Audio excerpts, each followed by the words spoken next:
You know that feeling?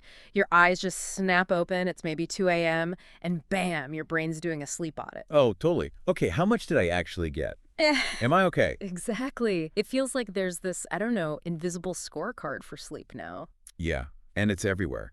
Articles, apps on your nightstand, everyone's got their sleep hygiene routine. And right smack in the middle of it all is this number, 7 to 8 hours. It's almost mythical. It really is. And if you're not hitting it, you start thinking, oh no, what are the health consequences? It feels like they're just piling up.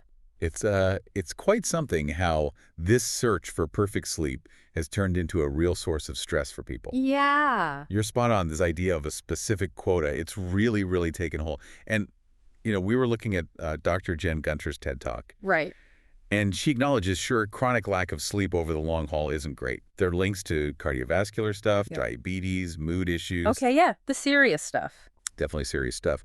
But just focusing solely on hitting that specific number, 7 or 8 hours, can actually be, well, pretty misleading for a lot of us. Okay, so let's dig into that then.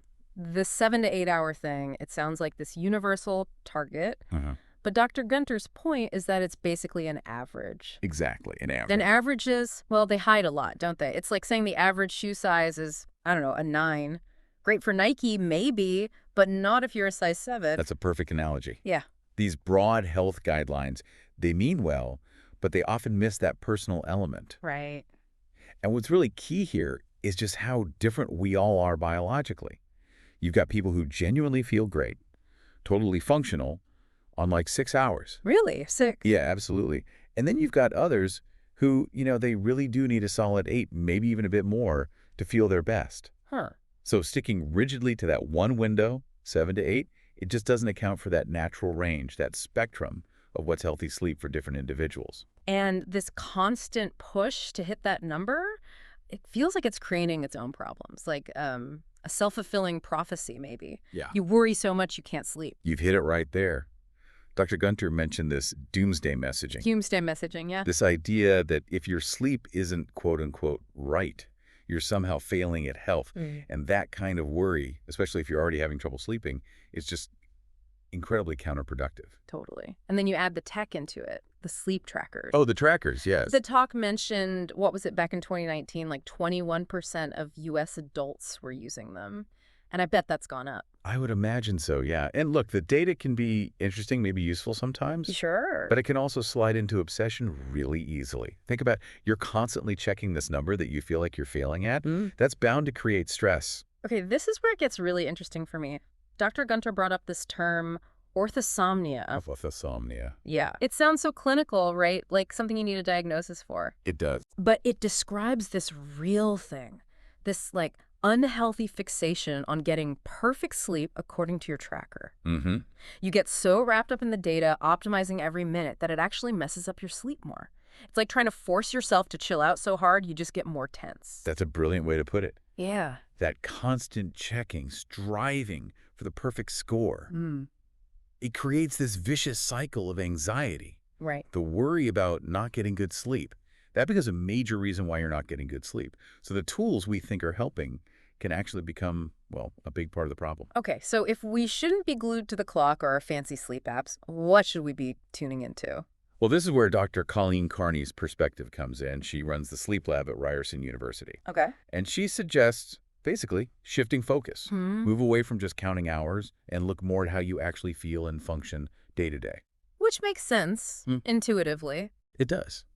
And she has these really practical questions she suggests asking yourself. Yeah. Things like, during the day, do you feel, reasonably rested? Can you get through your tasks? Okay, yeah. Reasonably rested. And when you sleep, do you mostly sleep through? Well, Or if you wake up, can you generally drift back off without too much trouble? right. Not staring at the ceiling for hours. Exactly. And the third one, can you stay awake during the day without, like, nodding off unintentionally, like in a meeting or while watching TV? Okay, those seem like pretty solid real-world checks. They really are. And the big takeaway here from both Dr. Carney and Dr. Gunter seems to be, if the answer to those questions is mostly yes, then you're probably doing okay. You're likely getting the sleep your body needs, even if it's not exactly 7 or 8 hours on the dot. Precisely. It's about your actual lived experience, how your body is signaling to you that it's functioning well. It's about feeling, not just counting. Exactly. Feeling, not just counting. But what if you are struggling? What if the answers to those questions are mostly no? You feel tired all the time, you wake up a lot. Right. That's a crucial question. And the advice here is pretty grounded. Dr. Gunter really emphasizes, before you rush out and buy the latest sleep gadget or try some weird online hack, Yeah. talk to your doctor. Okay. Sensible first step. Very sensible. Because there might be an underlying medical thing going on, something that needs proper diagnosis and treatment, and it's affecting your sleep. Right. Rule out the medical stuff first. That makes total sense. Always. And then, instead of getting lost in all the conflicting advice online, the TED Talk points towards, established medical groups like the American Academy of Sleep Medicine. Okay. Look for evidence-based recommendations. Yes, guidelines based on actual science. And one really effective approach they often recommend is CBTI, CBTI. What's that stand for? Cognitive Behavioral Therapy for Insomnia. Ah, okay. Therapy for sleep. Sort of, yeah. And what's great about CBTI is that it's not about medication. It's a therapy and has a really high success rate, low failure rate. How does it work, basically? Well, it helps you identify and then change the thoughts and the behaviors that are actually feeding the insomnia. So you learn to challenge those anxious thoughts about sleep, adjust your habits. It's about retraining your brain and body for a healthier relationship with sleep, sustainable changes. That sounds really promising, actually. A way to address the root causes, not just the symptoms. Exactly. It tackles the underlying patterns. So if we try and pull this all together, Mm. the big message seems to be stop stressing so much about hitting some magic number. Yes. Let go of the number obsession. What really counts is how you feel during the day. Are you alert? Can you function? Are you getting through things without feeling completely wiped out? Mm-hmm.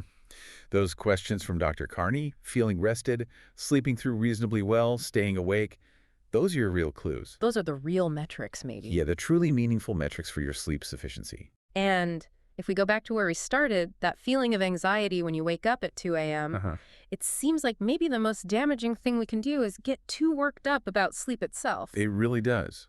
As Dr. Gunter's talk implies, that anxiety, that hyper-focus, can become the biggest obstacle to actually getting the rest we need. This whole deep dive really makes you think about your own relationship with sleep, doesn't it? It certainly does. All this effort to optimize, the tracking, the perfect routine, could it actually be getting in the way of just resting? It's a powerful question. Are we trying too hard? Maybe it's time to, I don't know, tune out some of that noise. Maybe put the tracker in the drawer sometimes. It could be worth trying. And just ask ourselves that simpler question. How do I actually feel today? That might be a much better and definitely less stressful guide to whether we're getting enough rest. A much more human approach, perhaps.